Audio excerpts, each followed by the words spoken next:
Келіні сәлем салмаған. Абай Құнанбайұлының ұрпақтарына қатысты тың мәліметтер белгілі болды. 1927-1928 жылдары Абайдың ұрпақтары тарыдай болып шашылған.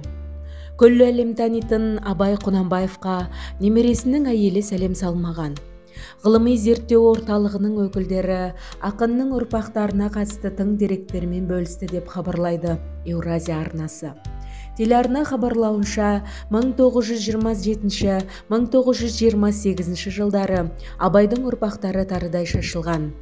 Оған себеп дәулетті адамдардың мүлкін тартып алған, сондай-ақ жиған тергендерін тартып алумен қоса қуғын сүргінге ұшыратқан. Хакім Абайдың ұлы Тұрағұл Жамбыл облысына жер аударылған. Кейін Шымкентте қызының қолына келіп, өмірінің соңына дейін сол жерде болған. Оның қай жерде жерленгені белгісіз болып келген. Мұхтартану орталығының зерттеушілері тас тауып, сол жерде Абай Құнанбайұлының 4 ұрпағы қайда жерленгені туралы ақпарат жазылған дейді. Тұрағұл қызы Мәкен деген апамыз жазып кеткен. 90-шы жылдары жазылған. Осы жерде Абай атамыздың әулетінен 4 адам осы Шымкентте жерленгені туралы жазылған дейді Мұхтартану орталығының қызметкері Ақжол Қалшабек. Келіні Камалия, немересі Әубәкір мен ұлы Тұрағұл Шымкентте жерленген. Абайдың 7 ұл, 3 қызынан қалған ұрпақтары аз. Өйткені барлығына қатты қысым көрсетіліп, саналы түрде қудалау жасалған.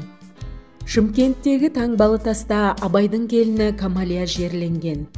Оны Абай Құнанбайұлы өз қызындай көрген. Осы келінін өз қызындай көргені соншалықты Абай атамыз келініне сәлем салдырмаған. «Сен менің қызымсың, емін еркін жүре бер» деген екен. Үлкендер қарсылық білдірген кезде Абай атамыз тыйып тастаған екен, дейді орталық қызметкері Әзімхан Исабек. Таңбалы таста Абайдың тағы бір келіні Дәмежан мен немересі Әубәкір де жерленіпті. Құрметті тыңдарман, тағы да осындай тың деректермен алғашқылардың бірі болып танысқыңыз келсе, менің каналыма жазылуды ұмытпағайсыз.